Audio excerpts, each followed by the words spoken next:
ہارون الرشید گیا نا قبرستان کے قریب سے گزرا تو وہاں بہلول بیٹھا ہوا تھا. یہ مشہور مجازیب میں سے مجذوب اس کو کہتے ہیں کہ تجلیات کے وفود سے جس کا شیشہ عقل ٹوٹ جائے اس کو مجذوب کہتے ہیں. اور لوگ اسے پاگل کہتے ہیں لیکن اصل میں تو عقل مند یہ ہیں. تو بہلول بیٹھا تھا قبرستان میں تو ہارون الرشید گزرا تو بہلول نے توجہ نہ دی. تو ہارون الرشید نے چاہا کہ میں اس کو دکھاؤں کہ میں محل کیا ہوتے ہیں, تخت و تاج کیا ہوتے ہیں. اس نے دعوت دی, بہلول آؤ نا ذرا بغداد میں شہر کی رونقیں دیکھو, محلات کی زندگی دیکھو. تو حضرت بہلول نے جو جواب دیا بڑا خوبصورت تھا. کہا شہر والے سارے ادھر آ رہے ہیں, میں شہر کیا لینے جاؤں؟ تم مجھے شہر بلا رہے ہو اور شہر والے سارے روز ادھر آ رہے ہیں. تم کندھوں پہ اٹھا کے روز انہیں ادھر لاتے ہو اور میں شہر چلا جاؤں. تو بادشاہ کی بولتی بند ہو گئی. کسی نے واصف علی واصف مرحوم سے پوچھا تھا کہ خوشی اور غم کیا ہے. اس نے بڑی خوبصورت بات کی. اس نے کہا اپنی مرضی اور اللہ کی مرضی میں فرق کا نام غم ہے. اللہ اکبر. اور اپنی مرضی کو اللہ کی مرضی میں فنا کر دینا اس کو خوشی کہتے ہیں. جو اللہ چاہتا ہے ہوتا وہی ہے. بندہ چاہتا ہے کہ یہ ہو, اللہ چاہتا ہے کہ یہ نہیں, یہ ہو تو ہوگا وہی جو رب چاہے گا. تو پھر نتیجہ کیا ہوگا؟ بندہ چاہے گا جو میں چاہ رہا ہوں, کہے گا جو میں چاہ رہا ہوں وہ ہوا نہیں, بندہ دکھی ہو جائے گا. لیکن اگر وہ اپنی خواہشات کو, اپنی آرزوؤں کو رب کی رضا میں گم کر دے گا تو پھر جو ہے وہ اسے حقیقی مسرت میں خوشی نصیب ہو جائے گی. تو استغنا کی دولت یہ حیات طیبہ کا روپ ہے. اور یہ دولت اللہ تعالیٰ اپنے بندوں کو دیتا ہے اعمال صالحہ کے نتیجے میں. راوی کا کنارہ ہے, ایک فقیر ریت کے اوپر بیٹھا ہوا ہے. شاہ جہاں وہاں سے گزرا اور فقیر نے التفات نہیں کیا. بادشاہ کے ساتھ خدام تھے, زرق برق پوشاکوں میں ملبوس نوکر تھے, پورے شاہی تم طراق کے ساتھ جا رہا تھا. تو فقیر نے التفات ہی نہیں کیا, توجہ ہی نہیں دی. بادشاہ کے دل میں بڑی بات آئی. وہ آ گیا فقیر کے پاس, رک گیا اور کہا کہ ایک بات تو بتاؤ, زندگی کیسے گزر رہی ہے؟ فقیر نے مسکرا کے کہا کچھ تیرے جیسی گزر رہی ہے, کچھ تیرے سے بہتر گزر رہی ہے. بادشاہ سمجھا کہ یہ مجھے پہچانتا نہیں ہے کہ میں کون ہوں, میری شخصیت کیا ہے. اسے کیا پتا تخت و تاج کی زندگی کے کیا مزے ہیں, شاہی محلات کی آسودگیوں کا اسے کیا علم ہے. اس نے کہا مجھے جانتے ہو؟ کہا ہاں تم شاہ جہاں ہو, ہندوستان کے بادشاہ ہو. تو کہا پھر یہ بات کہہ دی, تمہیں نہیں پتا ہے کہ تخت و تاج کی زندگی کیا ہوتی ہے؟ آؤ میرے ساتھ چلو دہلی میں اور وہاں دیکھو کہ شاہی محل کے مزے کیا ہوتے ہیں. اللہ اکبر. اس نے کہا میرے لیے یہی بہتر ہے, تخت سکندری پہ وہ تھوکتے نہیں, بستر لگا ہے جن کا تیری گل. تو کہا کہ بتاؤ یہ تم نے جو کہا کہ کچھ زندگی تمہارے جیسی گزر رہی ہے, کچھ تم سے بہتر گزر رہی ہے, یہ بات میری سمجھ میں نہیں آئی. اس فقیر نے کہا کہ بادشاہ جب رات کو تم سوتے ہو تو پھولوں کی سیج پہ سوتے ہو نا, اور میں ریت پہ سوتا ہوں. جب آنکھ لگ جاتی ہے تو تمہیں بھی نہیں پتا ہوتا میں کہاں سویا ہوں, اور خبر مجھے بھی نہیں ہوتی کہ میں کہاں سویا ہوں. اس وقت تیری اور میری زندگی ایک جیسی گزر رہی ہے. اور جب سحری کے لمحے ہوتے ہیں, تم سو رہے ہوتے ہو, میں اٹھ کے مصلی بچھا لیتا ہوں, اور میری وہ زندگی تیری زندگی سے بہتر گزر رہی ہے. تو استغنا کی دولت اگر مل جائے, فَلَا نُحْيِيَنَّهُ حَيَاةً طَيِّبَةً, تو یہ ستھری اور پاکیزہ زندگی. جو انسان اچھے عمل کرتا ہے اللہ اس کی طبیعت میں استغنا پیدا کر دیتا ہے. وہ للچائی ہوئی نظروں سے دنیا کو نہیں دیکھتا, اس کی نظر کے اندر ہرس کا پانی نہیں ہوتا, وہ خواہشات کا اسیر نہیں ہوتا, بلکہ اس کی زندگی طمانیت میں گزرتی ہے, وہ اللہ کی تقسیم پہ راضی ہو جاتا ہے. حضور نبی رحمت صلی اللہ علیہ وسلم کا ایک فرمان سنیے. حضور نے فرمایا انظروا الی ما اسفل منکم. حضور نے ارشاد فرمایا جو اپنے سے نیچے ہے اس کو دیکھو, تم سوکھے ہو جاؤ گے, دکھی نہیں ہوگے. اپنے اوپر دیکھو گے تو دکھی ہو جاؤ گے, میرے پاس یہ بھی نہیں ہے, میرے پاس یہ بھی نہیں ہے, میرے پاس یہ بھی نہیں ہے. لیکن اپنے سے نیچے دیکھو, تم 5 مرلے کے مکان میں رہتے ہو تو دیکھو وہ بھی جو جھونپڑیوں میں رہتے ہیں تو تمہیں سکھ ملے گا, تم وہاں آسودہ ہو جاؤ گے. لیکن تم 10 کنال کے بنگلے میں بھی رہتے ہو, لیکن آگے دیکھو گے کہ فلاں ایکڑوں میں رہتا ہے تو آپ کے لیے وہ بنگلہ بھی تنگ تنگ دکھائی دے گا. تو اوپر نہ دیکھو, نیچے دیکھو, نیچے دیکھو گے تو سوکھے رہو گے, زندگی سوکھی گزارنے کا ضابطہ رسول کریم نے بیان کر دیا کہ اپنے نیچے دیکھو، اپنی مٹی پہ ہی چلنے کا سلیقہ سیکھو، سنگ مرمر پہ چلو گے تو پھسل جاؤ گے۔ موتا امام مالک کی شہرت جب پھیلی تو ہارون الرشید نے بغداد سے خط لکھا امام مالک کو کہ میں آپ سے درس حدیث لینا چاہتا ہوں، اور چونکہ میں یہاں بغداد میں ہوں اور میرا آنا تخت و تاج کی حرکت ہوگی، اس لیے اگر آپ تشریف لائیں تو کوئی مشکل نہیں ہوگا، تو میں اپنے شاہی محل میں آپ کے لیے، آپ کے خدام کے لیے اچھا انتظام کر دیتا ہوں، اور ان کی ضروریات کا پورا خیال رکھا جائے گا۔ ماں شاگردوں کے آپ اگر بغداد میں تشریف لائیے تو کیا خوبصورت منظر ہو، اور میں آپ سے سیکھنا چاہتا ہوں۔ علامہ اقبال نے اس منظر کو بیان کیا کہ جب خط پہنچا امام مالک کو تو امام مالک نے خط پڑھا، آپ کے چہرے پر سرخ رنگت ظاہر ہوئی، اور آپ نے جواب میں لکھا، گفت مالک مصطفیٰ را چاکرم، نیز جو سودائے او اندر سرم۔ امام مالک بولے، ہارون رشید تو جانتا نہیں، جو جواب لکھا، ہارون رشید تو جانتا نہیں میں تو مصطفیٰ کریم کا نوکر ہوں، میرے سر میں کسی اور کا سودا نہیں سمایا ہوا، اگر تجھے شوق ہے علم پڑھنے کا تو یہاں مدینے میں آنا ہوگا اور طالب علموں کے ساتھ مل کے دو زانو بیٹھنا ہوگا۔ میں نبی کی حدیث لے کے تیرے دروازے پہ نہیں آ سکتا، نبی کی حدیث سیکھنے کے لیے تجھے میری چوکٹ پہ آنا پڑے گا۔ وہ علم بھی تھا، وہ زمانہ بھی تھا۔ اللہ اکبر۔ تو طالب علم لازمی نہیں ہے کہ کوئی مدون نصاب پڑھے یا وہ کوئی ٹائم ٹیبل کا پابند ہو تو وہ طالب علم کہلاتا ہے۔ اگر 8 دن کے بعد آپ آتے ہیں جمعہ المبارک کے اس اجتماع میں، آپ نیت یہ کرتے ہیں کہ میں سیکھنے جا رہا ہوں، یہ میری ہفتہ روزہ کلاس ہے، مجھے کسی موضوع پہ کچھ آج سننا ہے، اس کو سیکھنا ہے، اس کو آگے پھیلانا ہے، اس پہ عمل کی کوشش کرنی ہے، تو آپ گھر سے چلتے ہیں اور سیکھتے ہیں، اور زندگی بھر آپ سیکھنے کے عزم میں رہتے ہیں۔ بوڑھے ہو گئے لیکن سیکھنے کا عزم کبھی بوڑھا نہیں ہوا۔ تو سنو میرے حضور نے کیا کہا، جو آدمی علم کے طلب میں اپنے سفر کو جاری رکھے ہوئے ہے اور اس نے ابھی تکمیل نہیں کی کہ اس کی موت واقع ہو گئی، فرمایا کل قیامت کے دن نبیوں اور اس کے درمیان صرف 1 درجے کا فرق ہوگا، اتنے اونچے درجے پہ جائے گا کہ صرف 1 درجے کا فرق ہوگا۔ یہ وہ شخص ہے جس نے علم دین کی طلب میں اپنی زندگی گزار دی، اور جب طالب علم گھر سے چلتا ہے اللہ کے نوری فرشتے اس کے پاؤں تلے اپنے پر بچھاتے ہیں۔ بڑا پروٹوکول ہوتا ہے کہ سرخ قالین بچھے ہوں کسی کے لیے، سربراہ مملکت ہو یا کوئی اور قابل اعتبار ہستی ہو اور کسی عالی مرتبت شخصیت سے ملنے جائے اور وہ اعزاز تکریم کے ساتھ اس کو نوازے، اور سرخ قالین بچھے ہوئے ہوں، اعزاز و تکریم دیا جا رہا ہو، لوگ کہتے ہیں یار انہوں نے تو ریڈ کارپٹ بچھا کر ہمارا استقبال کیا۔ برطانیہ میں یہ شاہی اعزاز ہے جو کسی کو دیا جاتا ہے۔ اللہ اکبر۔ لیکن یہ کارپٹ جو بچھائے جاتے ہیں یہ گھسے پٹے کئی لوگوں کے پاؤں تلے روندے ہوئے، چلو آپ ایران کے نئے قالین ہی سمجھ لیجئے، کوئی کتنے بچھائے گا، یہاں سے لے کے دروازے تک بچھا دے گا، چلو بائی پاس تک بچھا دے گا، کوئی کسی کے لیے 1 کلومیٹر 2 فرلانگ 10 کلومیٹر کتنے بچھائے گا، لیکن 2000 کلومیٹر سے چلا ہے طالب علم اللہ کے فرشتوں کے نوری پر، وہاں سے اس کے قدموں تلے بچھتے چلے آ رہے ہیں، اور یہ قالین کسی دنیا کے کارخانے میں نہیں بنے ہیں، یہ فرشتوں کے تقدس مآب پر ہیں جو طالب علم کے پاؤں تلے بچھتے ہیں۔ وہ اعزاز، وہ تکریم جو ان طالب علم کو دیا گیا ہے وہ کسی اور کو نہیں۔ سب سے بڑی بات یہ ہے کہ اللہ کے محبوب علیہ السلام نے علماء کو اپنا وارث قرار دیا۔ نبیوں کی وراثت درہم و دینار نہیں ہوتا، نبیوں کی وراثت علم ہوتی ہے، اس لیے علم طلب کرنے کی ہم ترغیب دی گئی، اور اس کے لیے ہمیں جتنی بھی محنت کرنا پڑے ہمیں اس کی ترغیب ہے، حتیٰ کہ ہمیں سنگلاخ پہاڑوں کا سفر کرنا پڑے، ہمیں سمندروں کو عبور کرنا پڑے، ہمیں صحراؤں کے کلیجے چیرنے پڑے، ہمیں چین پہنچنا پڑے، تو ہم وہاں سے بھی علم کشید کر کے لائیں گے۔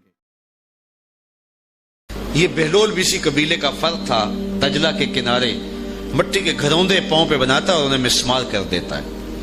وہ کبھی آپ نے دیکھا ہوگا کہ بچے ریت میں اپنا پاؤں رکھ کر کے اوپر سے ریت تھپک لیتے ہیں اور پھر پاؤں ہولے سے نکال لیتے ہیں، بچ جائے تو بڑے خوش ہوتے ہیں، اور جب کھیل ختم ہو جاتے ہیں تو اسے گرا دیتے ہیں اپنے ہاتھوں سے۔ بہلول بھی اسی شغل میں لگا ہوا ہے۔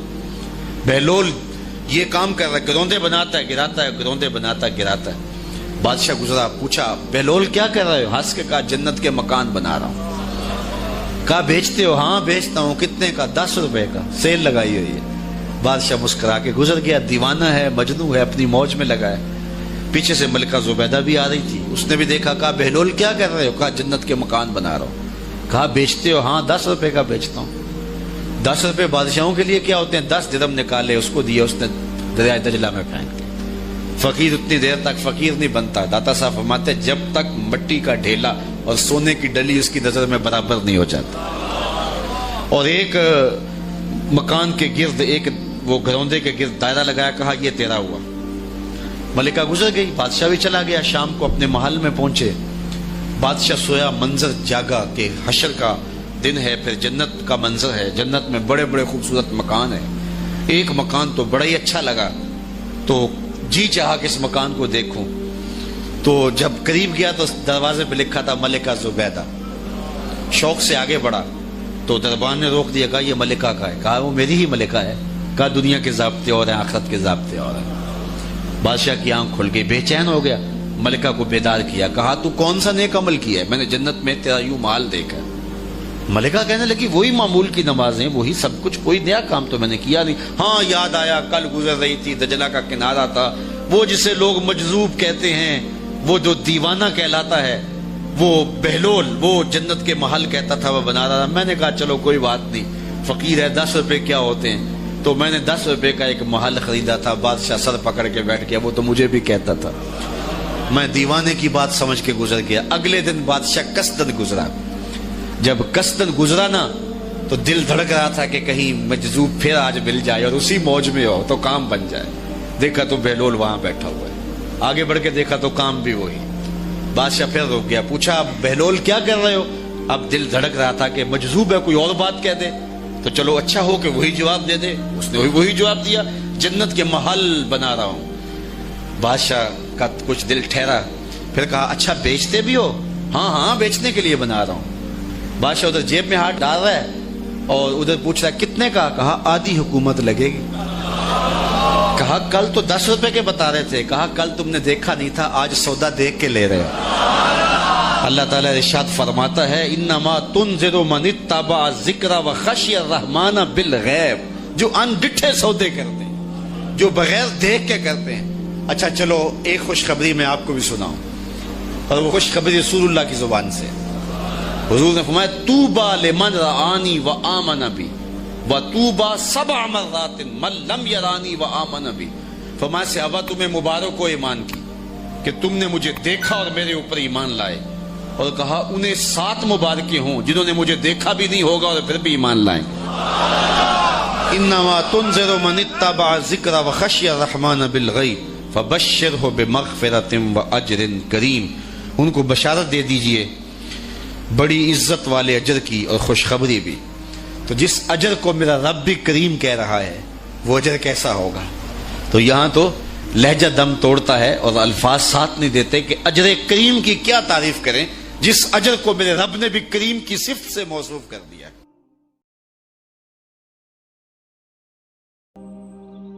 بہلول کا نام آپ نے سنا ہوگا، یہ مشہور مجاذیب میں سے یہ مجذوب گزرا ہے۔ دریائے دجلہ کے کنارے اکثر گھومتا رہتا تھا اور اس کی ادائیں نرالی تھی۔ مجذوبوں کے رنگ اپنے ہوتے ہیں، سادیہ نزدیک رائے عاشقاں، خلق مجنو نندو مجنو آ کے لست۔ تو لوگ انہیں بے وقوف کہتی ہے، لیکن اہل عقل اور اہل تصوف انہیں دانا کہتے ہیں۔ اس لیے بہلول دیوانہ کہا جاتا تھا، لیکن بہلول دانا کہتے ہیں اہل خرد، کہ اصل حقیقی عقل تو ان کے پاس ہیں جو در محبوب تک پہنچ گئے۔ راس الحکمہ تے مخافت اللہ، حکمت اور دانائی کا سر چشمہ اللہ کا خوف ہے۔ تو جس کو اللہ کا خوف جتنا زیادہ ہوگا وہ اتنا زیادہ دانا ہوگا۔ تو یہ لوگ اسی راستے کے مسافر ہوتے ہیں اور کسی تجلی کے وفور سے شیشہ عقل ٹوٹ جاتا ہے تو پھر ان کی کچھ حرکتیں غیر مرتب ہو جاتی ہیں تو لوگ سمجھتے ہیں یہ دیوانے ہو گئے ہیں۔ اصل تجلیات کے وفور سے ان کے ہوش ٹکانے نہیں رہے، لیکن ان کے دل پر وہی تجلیات منعکس ہوتی رہتی ہیں تو انہیں دیوانے کہہ دیا جاتا ہے، لیکن حقیقت میں یہ دانا ہوتے ہیں۔ ان کے اندر کی دنیا مرتب ہوتی ہے لیکن باہر کی دنیا غیر مرتب ہوتی ہے۔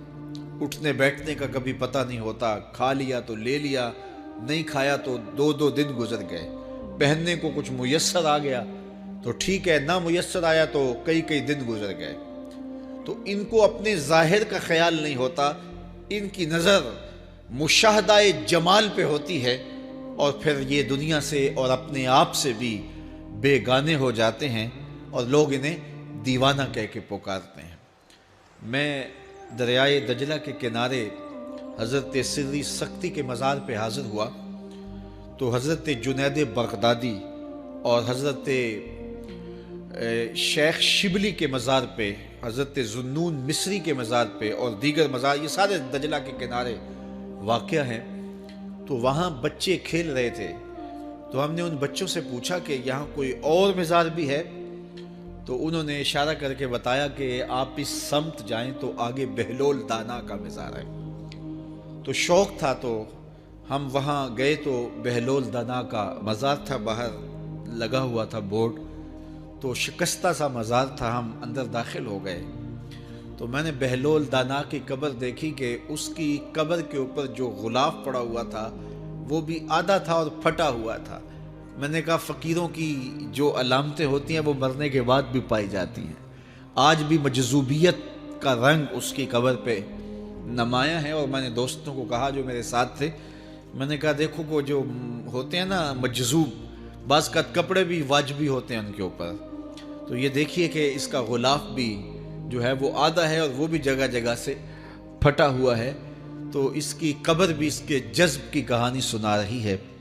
تو یہ دریائے دجلہ کے کنارے گھومتا تھا اور لوگ اس سے ملتے تو جو اس کی زبان سے نکلتا وہ پورا ہو جاتا۔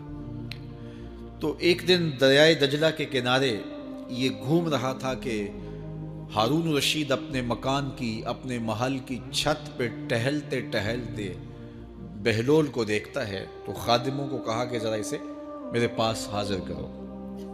شاہی حکم نامہ تھا، جو چھت کے اوپر خادم تھے انہوں نے اوپر سے ڈولی پھینکی اور نیچے والوں کو اشارہ دیا، انہوں نے بہلول کو پکڑا اور ڈولی میں رکھ دیا، اوپر والوں نے رسیاں کھینچ لی۔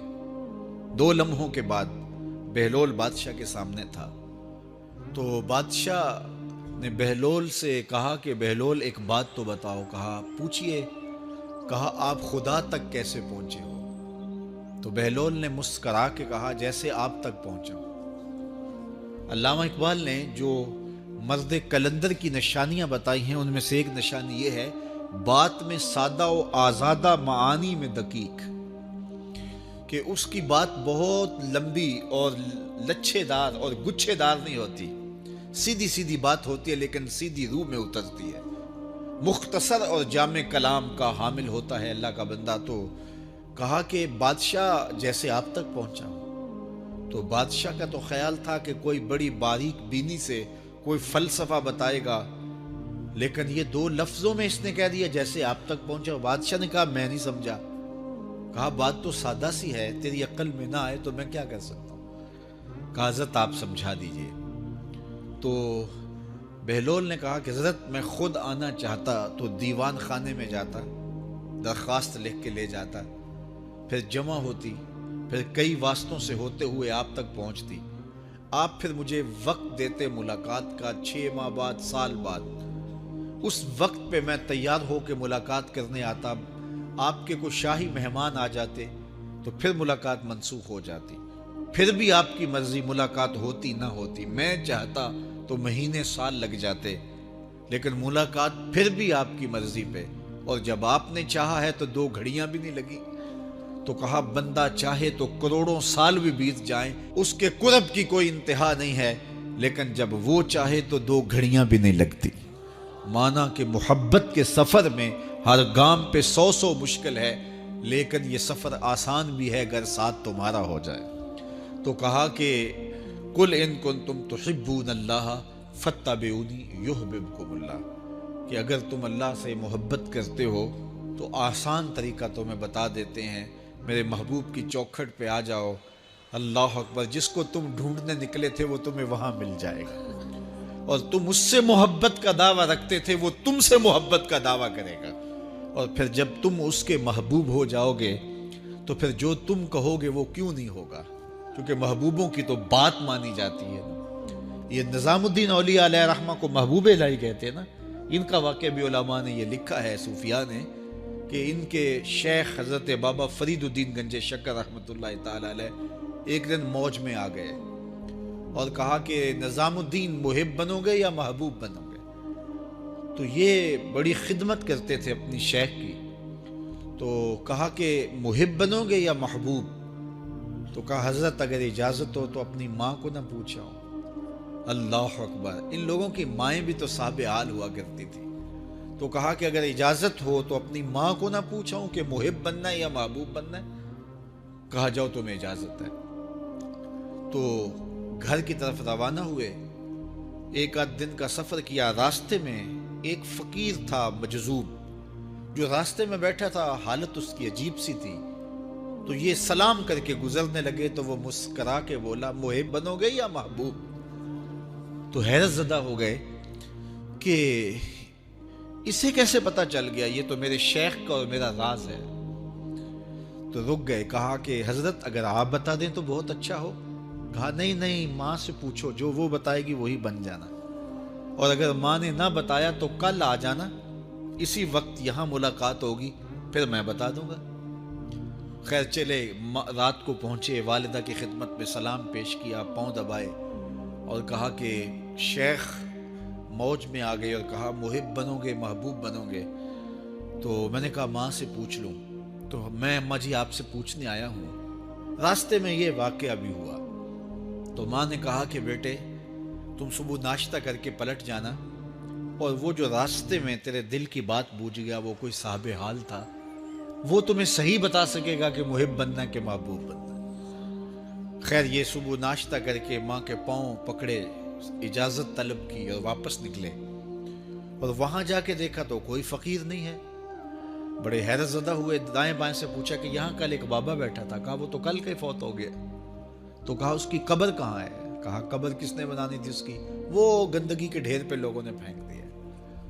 دل میں بڑے حیرت زدہ ہوئے. اتنا با کمال تھا، لیکن اپنی حالت یہ. خیر وہاں چلے گئے اور جا کے کھڑے ہو کے پوچھنے لگے بندہ خدا دل کی باتیں بوجھتا تھا اور میرے ساتھ وعدہ کیا تھا کہ اگر ماں نے نہ بتایا تو کل آنا، اور اپنا پتہ ہی نہیں تھا کہ کیا ہونے والا ہے.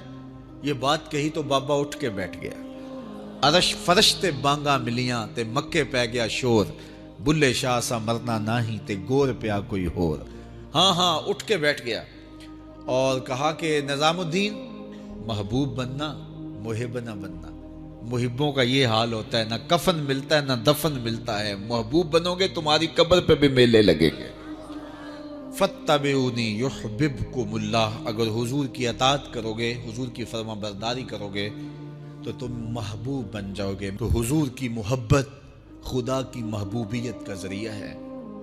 اس لیے ہمیں حضور کا پیار اپنی روحوں میں موجزن کرنا ہے، حضور کی محبت اپنی روحوں میں اتارنی ہے، اور محبت اپنے تمام تر تقاضوں کے ساتھ جب روح پذیر ہوگی تو پھر ہمارا انداز زندگی بھی سنور جائے گا، ہماری آخرت بھی سنور جائے گی. محبت کے من جملہ تقاضوں میں سے سب سے بڑا تقاضا محبوب کی اطاعت ہے، کہ بندہ جس سے پیار کرتا ہے اس کی بات مانتا ہے. یہ ہے دعوی محبت کا ثبوت، اس کی دلیل. اور مائے نی میں کنوں آکھاں درد بچھوڑ دا حال نی، مائے نی میں کنوں